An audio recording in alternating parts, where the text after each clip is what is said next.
చెప్పేది వినలేదా మీరు? చెప్పేది విన్నారా లేదా? చెవులు ఉందా లేదా మీకు? నీకు లేదు. నేను ఎంతసేపు మాట్లాడాను, ఏం విన్నారు మీరు దాంట్లో? ఏసీలా కూర్చొని మీరు ఒక మాట చెప్పండి, యాక్సిడెంట్స్ జరుగుతున్నాయి, మీరు వెళ్ళి హీరో హోండా కంపెనీ మూసేస్తున్నారా?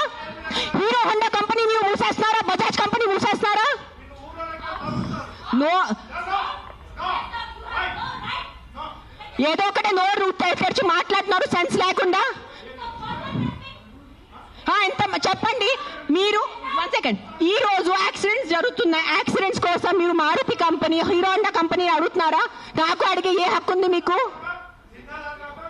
నువ్వు ఏం చేస్తున్నావు ప్రాణాల కోసం? ముద్దు చెప్పు. వచ్చి ఉట్టి నోరు ఇప్పేసుగా మాట్లాడటం. సార్ నువ్వు ఒక్కటే అడుగుతాను కాదు, ఆ వ్యక్తిని ఒక్కటే అడగండి. ఆయన ఎంతమందిని కాపాడారు? ఒక్క మాట అడగండి. ఆయన ఈ రోజు వరకు, ఈ ముసలి ఆయన ఈ రోజు వరకు ఎంతమందిని కాపాడారు? ఎంత పిల్లల్ని కాపాడారు? ఎంత మనిషిని కాపాడారు? ఎంతమందిని తిండి పెట్టారు? ఆ మనిషిని అడగండి. నోరిప్పదు. ఉట్టి వచ్చి కిట్ చేయడానికి రెడీ ఉన్నారు.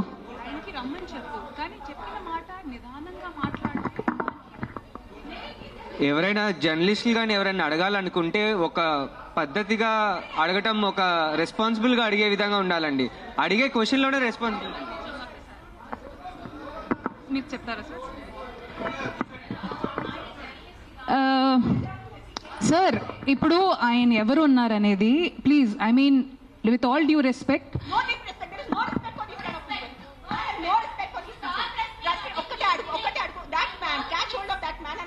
how many kids he has given food to, how many pedavalla he has given food to, how many anath ashram he has gone to, how many vruddhashram he has gone to. ఏం చేశారు ఆయన మనుషుల కోసం? ఆయన్ని అడగండి sir. ఒక్కటే request sir, మీరు రండి, ఆవేశంలో కాకుండా మీరు చెప్పిన మాట ఏమనుకుంటున్నారు అది మీరు కూడా కామ్గా చెప్తే మేము కూడా దానికి కామ్గా. ఆయనే కాదు, ఈ క్వశ్చన్ ప్రతిసారి మన ముందుకు వస్తూ ఉంటుంది. దట్ అందరికీ ఒకటే అడుగుతాను. ఇక్కడ ఉన్న ఎంతమంది, ఒక 100 మంది ఉన్నారు, ఎంతమంది అనాథాశ్రమంకి వెళ్తున్నారు? ఎంతమంది అన్నదానం చేస్తున్నారు? ఎంతమంది అనాథాలకి చదువు చెప్పించారు? ఎంతమంది వృద్ధాశ్రమం వెళ్ళారు? ఎంతమంది ఏం చేశారు సొసైటీ కోసం? నాకు ఈరోజు ఆన్సర్ కావాలి. మీరు మనుషుల ప్రాణాలు అంటాను. మీ అందరూ 100 మంది ఇక్కడ మనుషుల కోసం ఏం చేశారు నాకు చెప్పండి. నేను చేశాను. నేను ఎంతమంది అనాథాలకి తిండి పెట్టాను, ఎంతమంది అనాథాలకి నేను చదువు చేయించాను, వృద్ధాశ్రమం వెళ్ళాను, వృద్ధాశ్రమంలో నేను డొనేషన్స్ చేశాను. ఎవరు చేశాను? నాకు ఒక్క చేపు పెట్టుకోండి నేను చేశానని. నీ ఒక్కటి చూడండి. ఎవరైనా వెళ్ళారా మీరు? ఈ రోజు వరకు ఎవరైనా అనాథాశ్రమంకి వెళ్ళారా? అన్నదానం చేశారా ఎప్పుడైనా? తిండి ఉన్న వాళ్ళకి తిండి పెట్టారా? మాట్లాడుతున్నారు, పెద్ద మాటలు మాట్లాడుతున్నారు. చేసేది ఏం లేదు. నేను ఇంట్లో కూర్చొని కాదు, నా 5 స్టార్ ఇంట్లో, మీరు మీ ఇంట్లో కూర్చొని ఏం చేయట్లేదు. అది ఒక్కటే నైజం. అది మీరు గుర్తుపెట్టుకోండి. నిజంగా మీకు మనుషుల కోసం ఎంత ఉంటే, చిన్న పిల్లలు ఆకలితో వస్తున్నారు. మీరు ఆ చనిపోతున్న చిన్న పిల్లల ఆకలితో ఆ కళ్ళు చూసి ఉండగలరా? How can a child die of hunger? ఒక చిన్న బిడ్డ ఆకలితో ఎలా వస్తుంది చెప్పండి నాకు. హౌ? మన దగ్గర అంత అన్నం లేదా? మన దగ్గర అంత డబ్బు లేదా ఈ ప్రపంచంలో? ఎక్కడ ఎవరైంది చెప్పండి.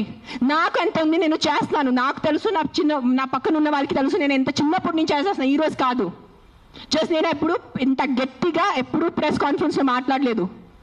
నేను పర్సనల్గా వెళ్ళి, నేను అనాథాశ్రమంలో వాళ్ళకి నా ఇష్టం ప్రకారం తిండి పెట్టుకోను. ఒక 20 మంది 50 మెంబర్స్ ఉండే ఆ పిల్లల్ని నేను అడుగుతాను, బాబు మీకు ఏం తినాలో? నా దగ్గర లిస్ట్ ఉంది. ఒక పిజ్జా అడుగుతారు, ఒక నూడిల్స్ అడుగుతారు, ఒక బిర్యానీ అడుగుతారు. నేను ప్రతి చిన్న పిల్లలకి సెపరేట్ తిండి పెడతాను. నాకు పెద్ద అన్నదానం చేయాలంటే ఇష్టం ఉన్న జస్ట్ ఒక పెద్ద ఈ కేటరర్స్ వాళ్ళని చెప్పేసి బిర్యానీ కుక్ చేసి పంపును. ఒక్కొక్కరిని అడిగి, ఒక్కరికి బర్గర్ తినాలంది.